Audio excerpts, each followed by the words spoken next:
અંકલેશ્વર શહેર ડિવિઝન પોલીસે નર્મદા નદીમાં બોટ મારફતે લવાતા વિદેશી દારૂનો મોટો જથ્થો જપ્ત કરી ₹5 લાખથી વધુનો મુદ્દામાલ સાથે એક આરોપીની ધરપકડ કરી છે। અંકલેશ્વર શહેર એ ડિવિઝન પોલીસ પેટ્રોલિંગમાં હતા તે દરમિયાન તેઓને બાતમી મળી હતી કે નર્મદા નદીમાંથી વિદેશી દારૂની હેરાફેરી થનાર છે, જેના આધારે પોલીસે ગોલ્ડન બ્રિજના નર્મદા નદીના અંકલેશ્વર છેડા તરફ વોચ ગોઠવી હતી। આ દરમિયાન બાતમીવાળી બોટ આવતા તેને અટકાવી તપાસ કરતા અંદરથી ₹2.86 લાખની કિંમતનો વિદેશી દારૂનો જથ્થો મળી આવ્યો હતો। પોલીસે બોટમાંથી ભરૂચના દાંડિયા બજાર વિસ્તારમાં રહેતા લાલા મકવાણા નામના આરોપીની ધરપકડ કરી છે, જ્યારે આ મામલામાં અન્ય 5 આરોપીઓને વોન્ટેડ જાહેર કરવામાં આવ્યા છે।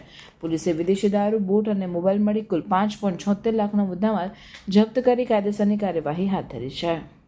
हर माँ बाप का सपना होता है कि उनका बच्चा आगे बढ़े, कुछ बड़ा करे, लेकिन सही स्कूल का चुनाव करना सबसे बड़ा कदम होता है। तो आइए नारायण विद्यालय में, जहाँ सिर्फ किताबों की पढ़ाई नहीं, लेकिन बच्चों के आने वाले फ्यूचर को ब्राइट किया जाता है।